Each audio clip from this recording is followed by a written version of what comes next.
Good evening everyone and welcome to the channel. If you are new here, I am Andrew and I do live here in South Tenerife. If you're returning, a big welcome back. And I wanted to jump on and just do a quick little update regarding all of these flights and delays and the chaos that is happening here at the moment. Here in Tenerife, I've got a little bit of information for you regarding cancellations, what's happening with Jet2, what they're doing at the moment. I've just been up to the airport and dropped off our friends. They've just had their flight cancelled. So I'm going to tell you exactly what they are doing and what the situation is with them. I'm also going to run through the general information. If you haven't seen what's gone on in the UK with those flights, I will touch on that. I'm also going to mention the forest fires over here in Tenerife as well. Now this does apply to all of Spain, all of Europe, Canary Islands. If you are on your way over, there is a good chance that your flight is going to be delayed or disrupted. If you're on your way home as well, a very good chance that your flight will be delayed, cancelled or disrupted. Now I did just drop off my friends about half an hour ago. A lady did come over when I dropped them off and said, oh, are they off to Glasgow by any chance? I said, no, Manchester. They said, oh, well, we're waiting for a lift back now because they've cancelled our Glasgow flight. You know, it might be worth you hanging on, or your friend's flight might be cancelled. But I trundled off because it did say that it was going to go. It'd been delayed from 7 o'clock till midnight. But they have just called me and it has been cancelled. They've had an email saying, unfortunately, your flight is cancelled. And what they've said is you can wait at the airport and Jet2 will arrange accommodation for you, or you can sort out your own accommodation and they will give you up to 150 euros. Now, I'm not sure if that's per person or in total. I imagine that's in total for a night to find somewhere, and then they're going to be getting a new flight tomorrow. So there is quite a lot of disruptions going on. That at the moment is what Jet2 are doing.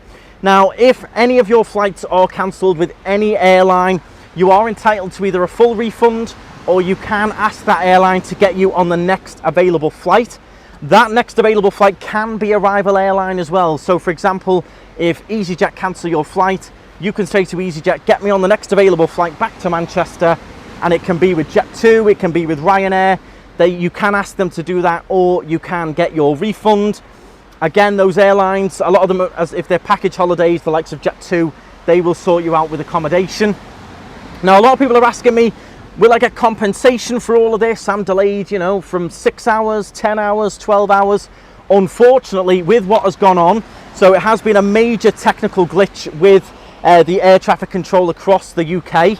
So the system that allows aircrafts to land and be monitored automatically did go down for about 4 hours. So it was a long time that flights were stuck, grounded. They had to ground all of the flights. People were stuck on the runways.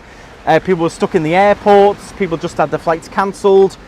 Now, unfortunately, that does come under extraordinary circumstances. So you will not be able to claim compensation, unfortunately. And they are saying that these disruptions could go on for up to a week. So I think at least a couple of days of disruptions, potentially up to a week. The problem is as well, it has unfortunately happened on one of the busiest travel days of the year. This bank holiday Monday in August, everyone is traveling all over the place and everyone's on holiday. They're getting back from their holidays. It's a very busy day for it to happen, and it did go down for a good while. It's happened before, I think back in 2014, but the system only went down for about an hour then. This was down for 4 hours this morning. You will see on the news channels the images at the airports, people crying, people upset, they're missing weddings, they're missing all kinds. So unfortunately, we are in for a few days of disruptions. If you're on your way over to the Canaries or Tenerife, do bear in mind, just keep checking in with your airline, keep checking your flight number. What you can do is put that flight number into Google and press search. It will bring up your flight, the times, it'll tell you if you're delayed and things like that. Before you travel to the airport, definitely check if your flight's on time, even if it's in a couple of days, because you never know what disruption and the knock-on effect could be. Now for me, the likes of my friends there, their flight was meant to be at 7. It was delayed until 1 AM before it was cancelled. And that Jet2 still said get to the airport at the time that you would normally get there. They want you there at the airport. Personally, I wouldn't have gone till a few hours before, in my opinion. So do let me know in the comments, if you were delayed until 12 o'clock, your flight was going to be at 7, would you still go when the airline says they want you there, or would you hang on, still only go a few hours before the flight? You don't want to be waiting around at the airport. It is chaos there at Tenerife South, I will say, absolute bedlam. So definitely check in with your airlines, check in with your holiday companies. I will try and keep you up to date on this one, so if you do want to follow along, make sure you do subscribe. It's completely free on the channel. And if I've missed any information or any updates, let me know down in the comments. Now, the other question I'm getting quite a lot is regards to the forest fire over here in Tenerife. It is now down to phase 1 emergency, so very, very stable. There was a few reignitions, but nothing major. All of those seaplanes that we saw scooping up the water and dropping it over the fire, they have now all moved on. There was a really nice celebration and everyone was clapping and everything as they did their last scoop of waters, I don't know how you'd say it, their last little landings in the water in Santa Cruz. Everyone was there clapping and flags and everything. So a massive thank you to them, all of those voluntary workers, the pilots, everything like that. You all did an amazing job. No one lost their homes, no one was injured, harmed. I believe a lot of livestock and farms and everything were all successfully evacuated. So overall, considering the scale of the fire and how bad it was, we came out pretty unscathed. And a lot of those pine forests that did burn, if you have a look on Google, they're fascinating trees because they will survive, they will be back, and they will be green again probably in about a year's time.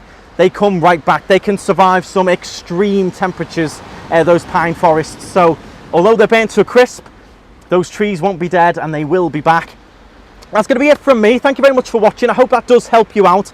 All I can say is keep in touch with your airline, keep tracking your flight, have a look at the inbound flight as well. That's what I was saying to my friends there. Check the flight that's coming in from Manchester to pick you up and take you home is actually going to leave Manchester and actually come out here. So if you are affected, just keep on with that. Keep in touch with your airline and your holiday company. Try and get as much out of them as you can, I suppose. If you're in the airports, you should be due drinks and snacks and things like that. But in terms of compensation, they will get away with it because it is extraordinary circumstances, unfortunately. But thank you very much. Hit the subscribe and I will be back with another update very soon. Stride on.